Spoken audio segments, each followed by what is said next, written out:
Hey there, welcome back to Your Aha Life, the podcast, for those who want more for their lives, more joy, more purpose, and more fulfillment.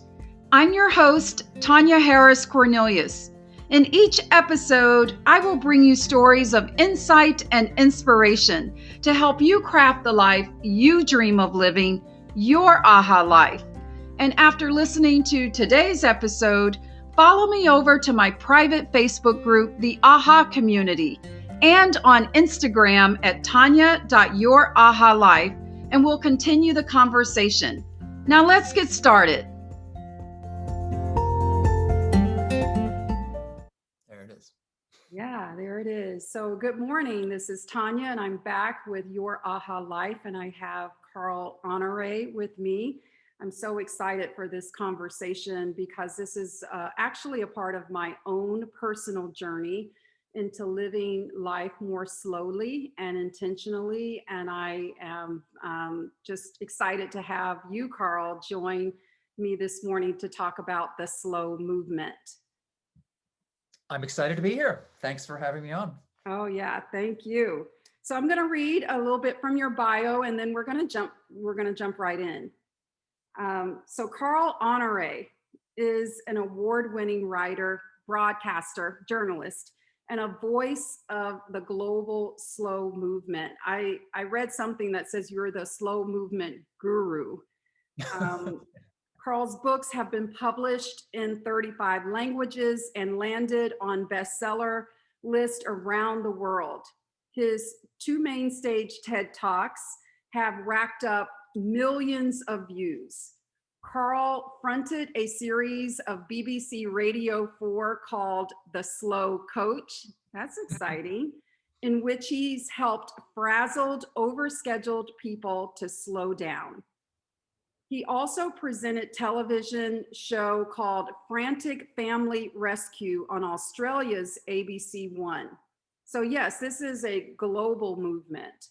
Whether online or in person, Carl does many keynotes speaking on this topic. He's dynamic, inspiring, informative, and I hear full of humor because I've listened to and I've watched your TED Talks, Carl.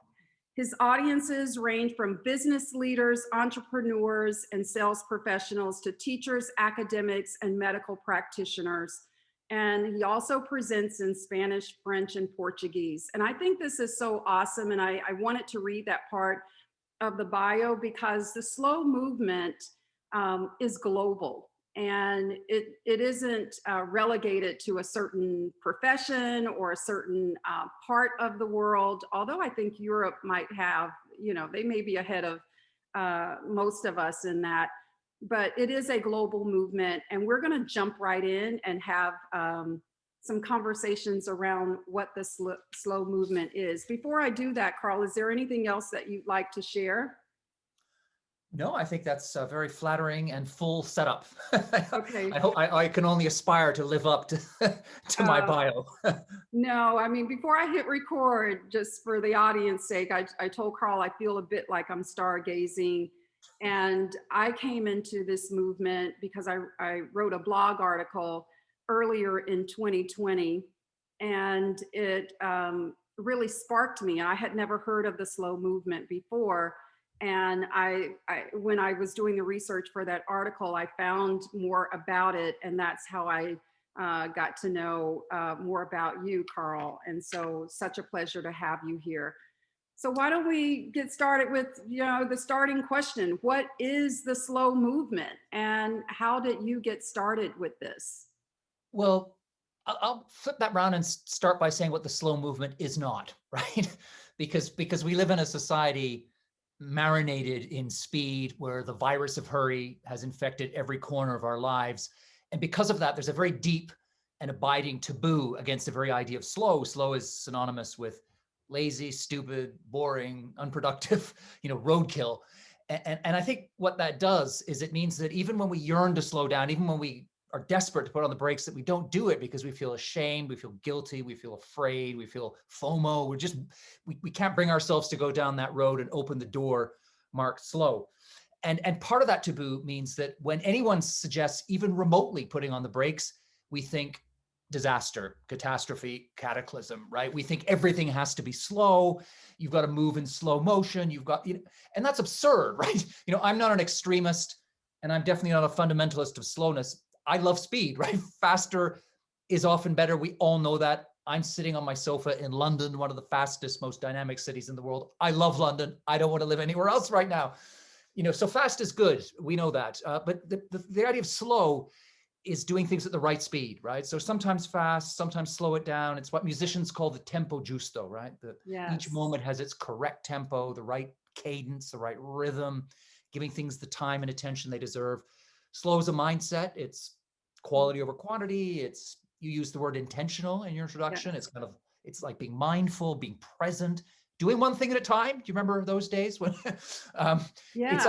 ultimately it's about doing things not as fast as possible, but as well as possible, right? Really simple idea, but a hugely revolutionary one. And I think we all get to that point, that inflection point when we need to put on the brakes. We need to reconnect with our inner tortoise by Yes. some kind of, we usually all have one moment, wake up call in our lives. A lot of people, I think that wake up call takes the form of an illness. The body one day says, no more, can't take the pace. And there's a burnout or whatever it is, right?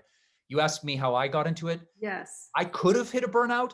I didn't get that far. My wake up call came when I started reading bedtime stories to my son. And I was just so fast in those days that my version of Snow White had 3 dwarves, right? That's how fast I was. And, my son and I were constant loggerheads. He would say, Daddy, why are there only 3? What happened to Grumpy? And it was just such a lamentable, really shameful state of affairs, but I just couldn't stop it because I was just so rushed. Even though I had pretty much nothing to do after the stories, Yeah. most of the time, I just had to go fast. That was my it default was mode. it just hardwired, again, just the, like your tempo gusto, you call it? Was it just hardwired for speed? I think some people are just naturally inclined to speed more than others. I think some are, this is a big generalization. I think some people are born more tortoise, others are born more hare. But then what happens is the culture that we swim in, the lives that we create for ourselves, the influences that we find ourselves bombarded with, that also shapes us. So I know, in fact, let's be honest, a naturally fast person. And I found myself just gravitating towards a fast life. I became a foreign correspondent, a journalist with deadlines, traveling a lot. Yes. It just got faster until it collided with parenthood and, and reading bedtime stories, which are something, some things you do, like I said earlier, need to be sped up. Reading Snow White it should not be a sprint, right? And so my wake up call came when I caught myself flirting with buying a book that I'd heard about. I read about it in the Financial Times somewhere, I think. And it was called The 1 Minute Bedtime Story, right? So there it was, Snow White in 60 seconds. And I caught myself thinking, yay, get that book now. Amazon drone delivery, right? And then the second thought was no, light bulb overhead. And I thought, I can't carry on like this. I'm racing through my life instead of living it. And that was, for me, was, I guess, hitting rock bottom and turning things around from that point. Yeah, I mean, well, good for you. And you're right. I think it shows up differently for everyone. It might be our own health. It might be the passing of a loved one. It could be just, sometimes observing other people and watching other people burn out. And you say, okay, that's what I don't want. So what do I need to do? You know what I think has been a real wake up call for a lot of people this year? 2020, what else? The pandemic. Oh, yes. Which has forced the whole world to slow down. And I'm not an advocate of the pandemic, right? I wouldn't have wished it on anyone. It's been a total ordeal for all of us in many different ways. But it's also forced us to do less, right? We've spent months doing less, rushing less, consuming less, polluting less, Yes. just moving at a smaller, slower scale. And I think for a lot of people, that's been frustrating, but other people, I think, have found silver linings in there, spending more time with our loved ones, spending more time just getting rest, right? Sleeping. Remember when we used to sleep enough? And so I think we're in the middle of this global workshop in slowness, I think, which has been forced upon us. Yeah. And like anything forced upon us, it's a double-edged sword. But I think the upside is that many of us are going to take out some useful life lessons here about pace, right? And that Right. slowness has a role to play. I mean, I always say that in a world addicted to speed, slowness is a superpower. And I think a lot of people are kind of waking up to that, or have done over the last few months. Yeah, for sure, for sure. So your first book, I mean, who writes? I mean, some people do, but they are unique souls, and you're one of them. Your first book became this global bestseller, In Praise of Slow, or In Praise of Slowness. And first of all, did you think that when you were writing this that it would take off the way that it did? No, I honestly didn't. I knew that I knew that I had something to say. I knew what it was, and I knew how I wanted to say it. And I really just had a very clear idea of that I wanted the book to be this thing. And then I would put it out in the world and see what happened. And no, I honestly didn't really think. I mean, of course, I suppose anyone who spends that much time researching, writing a book, hopes that it will, get some attention and people will read it. But in a way, I guess I've got to be honest that I've realized this now that I've got 4 books under my belt, that Yes. all of my books start with some kind of small existential crisis, right? So the bedtime stories, revelation or epiphany with the first book. And I realized with that moment of existential crisis that I've got some internal homework or housework to do, right? Mm, I need help myself, right? So yeah. in a sense, I wrote that book as a form of therapy, right? Like Yes. self-therapy. So I kind of felt like the worst case scenario is I'll come out of this with a book that I'm proud of and that's helped me. I'd love to help other people, but that, I suppose that's only ever going to be gravy because you can't guarantee people will buy your book. Yeah. But they did. And so that kind of made a big difference. And just, They did for sure, and we're going to go right back to it in a moment. But you mentioned your 4 books, and I'm going to work my way through them. So the first one, In Praise of Slowness, and you've since created a workbook that goes along with that, 30 days to slow.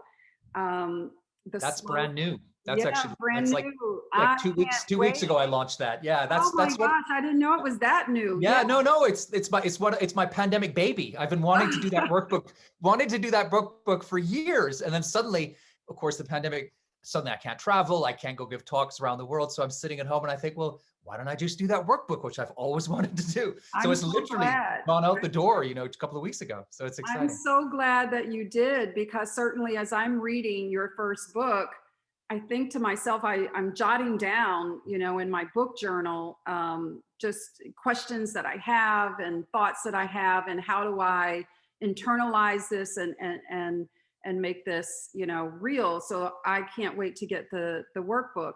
Your second book, no, your second book, yeah, was really around putting the child back into childhood. So Under Pressure is the main name. The third one, The Slow Fix. And then Bolder, which I thought that was your last book, Bolder, which is really making the most of our longer lives. So we'll talk a little bit about all of those as we come near the end. But let's go back to In Praise of Slow and the slow movement. I'm curious because you first wrote that book in 2004, and it's 2020. Mhm. What has changed in these 15, 16 years since this book first came out about the slow movement? Well, there's a delicious irony here, which is that the slow movement has grown very fast, right? And continues to do so. I mean, I've just been blown away and carry on being blown away by how many new expressions of slow people come up with. There's pretty much any field of human endeavor you can think of now, from, sex to gaming to whatever, to fashion. There is a slow movement. So slow fashion, slow sex, slow gaming, slow architecture, slow travel, and these things have just launched out into the world and gained traction and grown and evolved. And it for me personally, it kind of lights a fire, right? It keeps the fire burning, because if it were the same things over and over again, it would just be Groundhog Day writ large. And Yeah. I would have run away from the slow movement a long time ago. But I don't, because every time I open up my inbox, there's an email from somebody around the world saying, well, saying, oh, this has changed my life and this is what I'm doing. Or, other people saying, look, I've launched this whole movement. So just in the last couple of weeks, I've come across 2 new slow movements. One is the slow dog movement, which I never would have, really? I What never is would have that thought about? imaginable. That's all about kind of that people have, in the same way as they have accelerated their children and turned family life into a dash to the finish line, they're kind of speeding their pets up too, right? So the slow movement is a reaction to say, you know what, animals have a tempo giusto, right? They have their natural rhythm. Yeah. And the idea of kind of sort of rush them along and overschedule is equally ill-advised for a Cocker Spaniel as it is for a toddler, right? Human toddler. So there's a slow dogs movement. And someone just a few days ago sent me a thing saying that they'd launched, and there's already thousands of people signed up for a slow swimming movement, right? Which is about, swimming in a more mindful way, sort of being aware of the water you're in. It's often outdoor swimming, right? Noticing the kind of aromas, the smell, the light. It's not, I love to swim and I'm a big sports guy and I'll go do laps in a pool, but this is a different kind of swimming. It's kind of the journey rather than the destination, if you like. It's just the enjoyment, the sheer pleasure of being in the water and feeling your body gliding through it, and sometimes flipping over and looking up at the stars or whatever it is, or noticing a bird swoop down to take a sip of water. And so it's just, another example where someone brings the lens of slow to something like swimming and says, how can we do this better by, bringing some of this slow spirit to the party? So it's a never-ending thrill for me how far this goes and how many directions it can bend in. And how many directions? So you're so right, whether it's, like you said, slow food, which you talk about in your book, slow sex, slow parenting, slow cities. I'm going to get to slow cities in just a minute. But at the crux of all of these slow, whatever expressions is this fixation with time, right? This fixation with time. And I love what you said. Hopefully I'll find it, but a couple of things that in the Western world, we see time as linear. So it's finite, this resource to be managed and consumed in a way. Yeah. And then the, Hindu or Chinese see it as cyclical. So it's always evolving and always coming back around. So this kind of abundance that never gives way. And I just, during your research and writing and even the years since, what do you think of, this fixation with time? Is it still there? Is it going away? Oh, I think it's still there. I think it's the heartbeat of, I was going to say Western civilization, but I think that's more it's kind of modern civilization, right? Because I think a lot of those Eastern cultures like India, like China, they've bought into the whole turbo capitalism, working around the clock, all that stuff. They're just as addicted to that adrenaline hamster wheel as we are in the West. They may have inherited this idea of time as cyclical, which perhaps maybe to some extent inoculates them against that virus of hurry a little bit. But I've spent a lot of time in the Far East, researching for my books and stuff. And, it doesn't feel like they're all wandering around with the intercom of the Dalai Lama. Let me tell you, right? They are hard charging and bombarded by noise and distractions and constantly on their phones as well. So I think this is a global problem. But I do think that we're getting, and it's part of a bigger awakening, I think, an awakening, and I think the pandemic is probably going to push this forward, a realization that we're out of sync with nature, right? Oh. And that's the whole problem with the way the climate is changing, the way we're burning through resources on the planet. I mean, you in the United States have had these horrendous forest fires in California. These things are just getting worse and worse. And the only thing that's changed in the world over these thousands of years is human. We're the ones who've brought change to this party, right? We're the ones who brought the stink bomb to the party. And I think that there's just been, there is more and more, obviously there's a lot of inertia and pushback, people not wanting to change and not even wanting to believe that we're making an impact on the environment. But more and more, I think people are coming around to the fact that this is just not going to work, that we need to get back to living more in harmony with nature, more in harmony with the time of nature. Like nature has its own time, right? You can't Yeah. try and speed up nature and it usually ends in tears. Yeah. Yes. And I think that that's part of a bigger, like the whole slow thing is part of a bigger conversation about how we as beings fit into the world. And the pandemic is, I think, is a pretty sharp reminder of how we're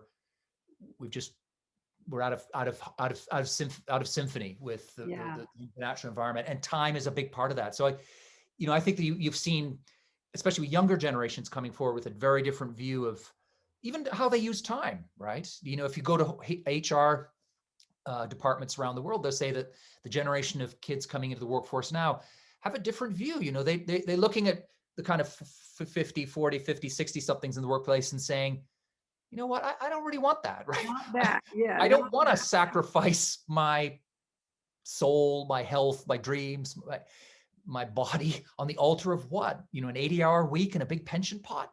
No thanks, right? Yeah. And so they're saying, I want to be home and bathing my child or reading a bedtime story without, skipping pages. And, Yeah. and they're saying things that I don't think people, certainly even my generation, wouldn't have dared to say in a job interview. So, the tectonic plates are shifting, and I think they're shifting in the right direction here. And slow is part of that. It's not the whole story, but it's a big part of it, I think. Yeah, I love your connection to nature. I think in your book you talk about spirituality, right? It says in my notes, the spirit is slow. You cannot accelerate enlightenment. And so, yeah, this whole natural, kind of sense of slowness. I think it was Lao Tzu that talked about, everything gets accomplished in nature without the speed. He has a quote to that effect. Mm. So slow cities. I really became very curious about chitta slow. Am I saying that correctly? Cheetah slow, yeah, cheetah slow. Chitta Yeah, slow.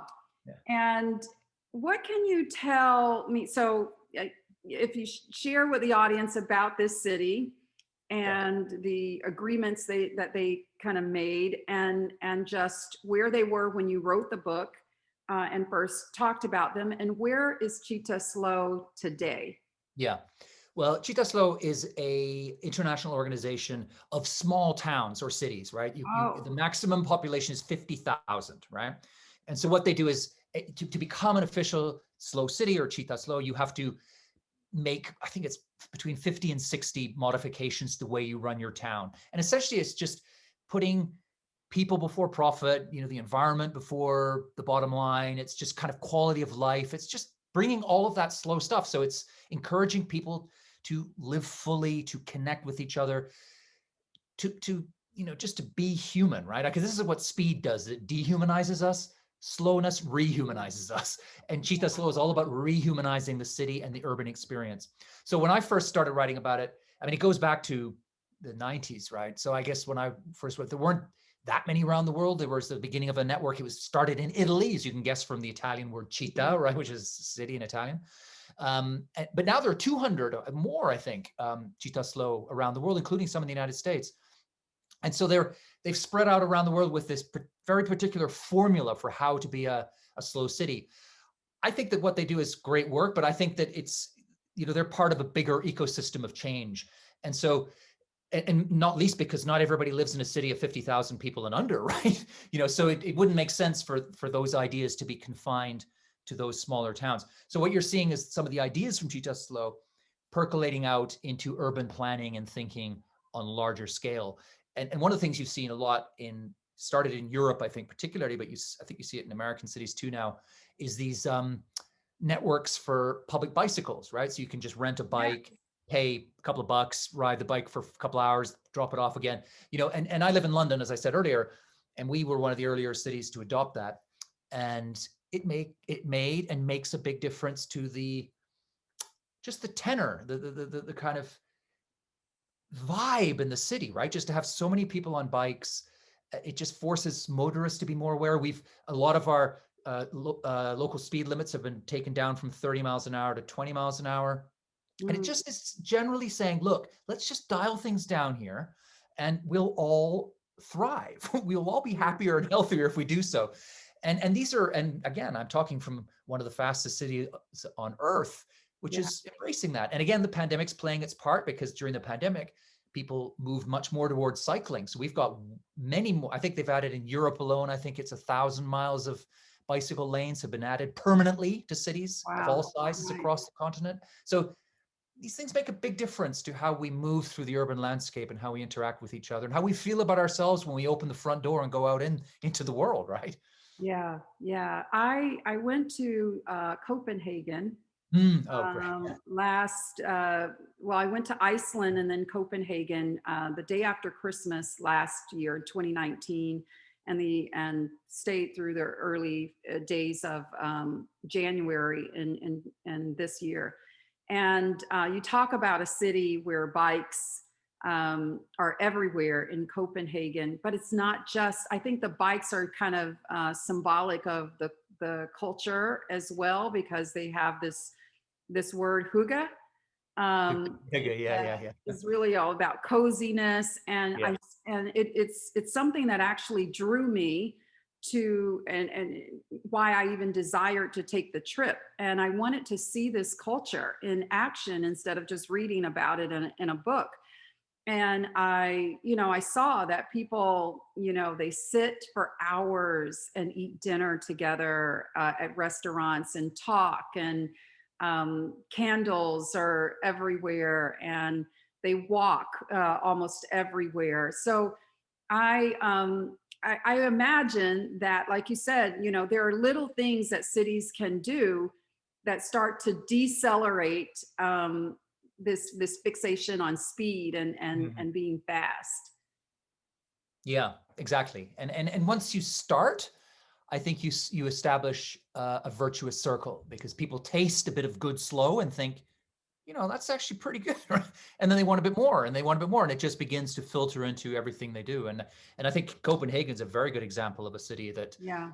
has pretty close to mastering the art of slow. It's not perfect, but yeah, I Right. mean, but certainly I'm Canadian, so I grew up in North America. Um, Yes.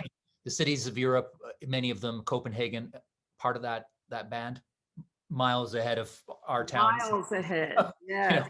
know, all of that stuff, definitely. Miles ahead. And I have one more question, and then I want to go personally for a Sure. personal journey to see what advice you would give to someone there. But one of the questions that popped up as I was reading the book, and in my mind, and I think it's somewhere in your book that was asked, is the slow movement and elitist movement. Is it for people who have the ways and means, if you will, to be able to choose Hmm. this slow lifestyle? I think you talk about the Kentlins. Uh, Oh yeah, yeah, that's yeah, it just a seemed like a fairy book town where everyone like almost Mayberry like, or yeah, I don't know. It's just, so I'm wondering, have you been asked that question before, and what your yeah. thoughts are? It's a question I grappled with when I was playing with the idea to begin with of slow, and it's one that's always on the radar, because the simple answer is no. That slow is not for the rich or the affluent. And I think one reason that we suspect that is that the the expressions of slow that get the most attention tend to be things that involve money. So we think of long Michelin starred meals with shavings of white truffles, or the finest wines, or and that's maybe one form of slow, but you can actually sit down at a Michelin meal with black truffle and not be slow at all, right? You can be there Mm. on your phone, rushing to get to the dessert, ordering your bill before you're done, not even being present. So those things are trappings. The really slow is an internal shift, right? It's a change of chip inside your head. So it's about arriving each moment thinking, how can I get the most out of this moment? How can I bring the most of me to this moment? And that's not something that you have to pay for, that kind of mindset, or download it from Amazon or get it from the government, right? It's something that you just cultivate and hone yourself. And I think it's something you can, whatever your socioeconomic position, wherever you live in the country, whatever kind of work you do, you can start working on that mindset and finding ways to to build it up and to make it work in your particular context. So people will say, well, you can't choose to be slow if you've got, I mean, obviously some people, and I think for different people in different times of their lives will find it harder to be slow or to keep that Mm. mindset going because circumstances change. I mean, you maybe have a small child, or you lose your job, or you move house, or you get divorced. You know, there's nobody is going to be in this perfect slow space for their whole lives. It's Yeah. a bit of up and down, but at least the starting point is to aspire to arrive at each moment with that slow spirit. And I do believe, and I've seen it because I work with people, and I'm not just working with high flying bankers, right? Or in fact, generally I prefer not, I know I'm happy to work with anyone, but I work in communities that are struggling economically. I do a lot of work in schools, and this is something that this is a human shift we're talking about, right? And that means it's, I think, within everybody's reach. It's within everybody's reach to sit down at the table and just not pull your phone out, right? Or to go for a walk, right? Or simply to listen when a loved one is talking to you, right? None of that costs any money, right? Yeah. So I think on the whole, I would say, no, this is not a money problem. Yeah, so I mean, you answer kind of those two questions in one. So thank you for that. It is available to all of us. It is a mindset shift, and there are little things that we can do. And the question comes up in your book about how do we curb the instinct to accelerate? And your answer, or maybe this was in the book or in your TED talk, said do less and feel comfortable with slowness. Mm. So yeah, so for those of you out there who will listen to this, do less and feel comfortable with slowness. So I envision that it takes a little practice, Carl. Is that? Yeah. I mean, let's get one thing straight. The slow revolution is slow, right? I mean, this is one of the ironies today, is that we're so impatient, we even want to slow down fast, right? So people, and I'm not kidding you, people will come up to me at events or write to me and they say, oh, I read your book or I saw your talk and I thought, yeah, I need to slow down. So I signed up for a meditation class and I ran across the street to do some yoga. Then I rushed home to cook a 4-course. You think, wait a minute, that is not the way to go about this. No, it's baby steps. You're talking about unlearning, for many of us, unlearning habits of a lifetime, right? Plus, you're also rowing against the cultural current. So this is not something you just snap your fingers and by tomorrow you are a ball of Zen, right? It's just that this doesn't happen. It's a constant process of having to noticing your own personal triggers, avoiding pitfalls, making mistakes, and then learning from them and all that stuff. But there are many things. I mean, you mentioned do less. I mean, I always say, for when people say, well, where do I start? I say, that's usually my first one is do less. So look at your to-do schedule or your to-do list, pick one thing a day or something, or a couple things, and just drop the least important, right? So much of the stuff in our schedules is just filler. You won't even remember doing it 6 months from now, if you're honest. Just let it go, leave more space and oxygen in your schedule. And then I often keep a not to-do list. So stuff that I've said no to today, keep a load of it in a drawer, look at it 6 months later, and you realize, you know what? Back then I thought this was undroppable, right? The world would come to an end if I didn't do it. 6 months later, I don't even remember that thing, right? It was so unimportant. So just to give yourself some bigger, longer term perspective.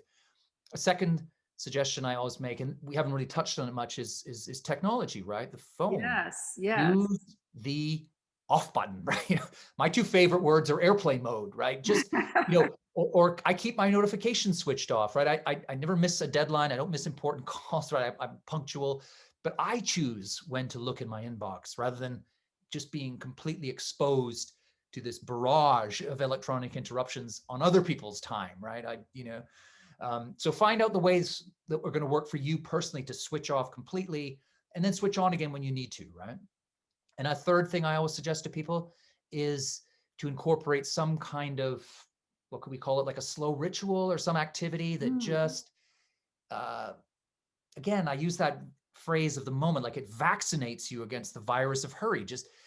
And it can be anything. It can be yoga or meditation or knitting or reading poetry or sketching is really good. I love to sketch. I'm really bad at it, but it tranquilizes me and forces me to look at something for a long time and clears my head.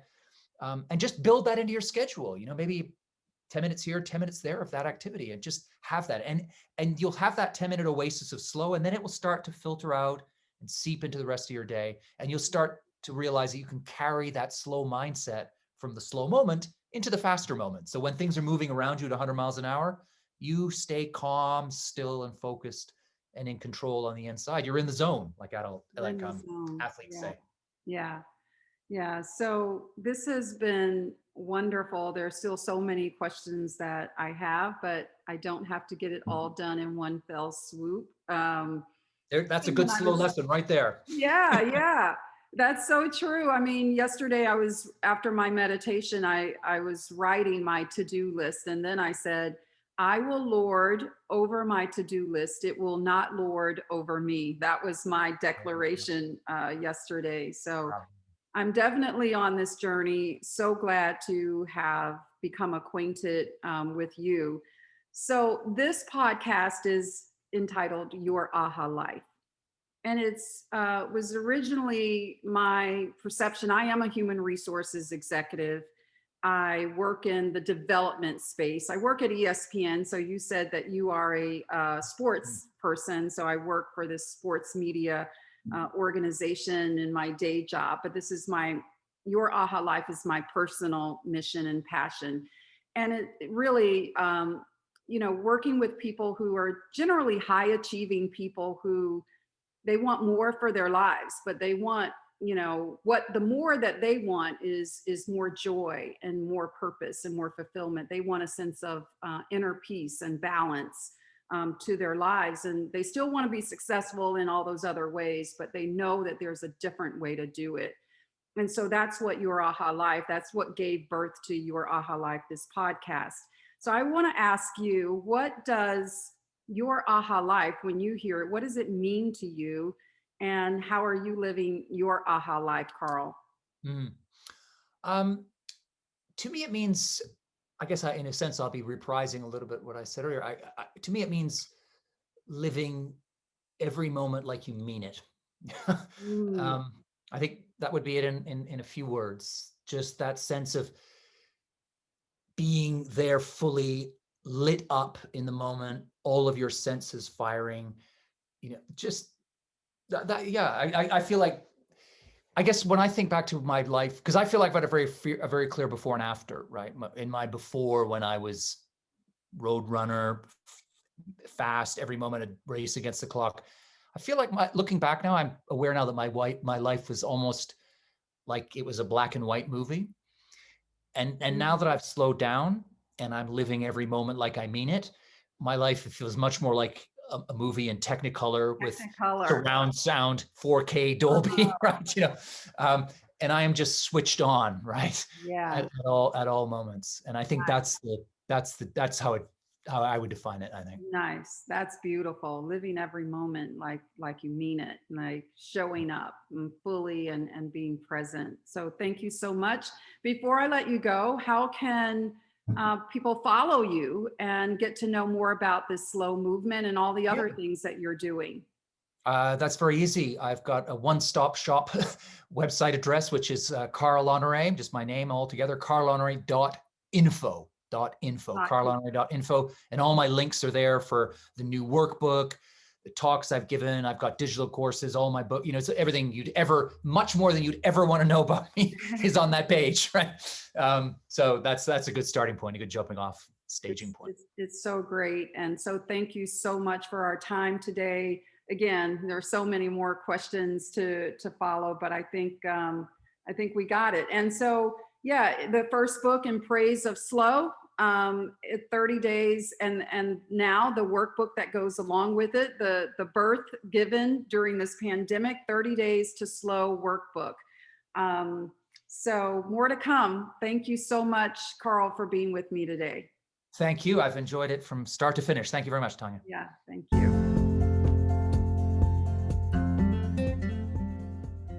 Thank you for joining me. Come back again for another episode that will inspire you to live the life you dream about and the life that you're meant to live. Now head on over to my private Facebook group, the AHA Community, and to Instagram at tonya.yourahalife, and let's continue the conversation. I'm Tonya Harris Cornelius, and this is Your Aha Life.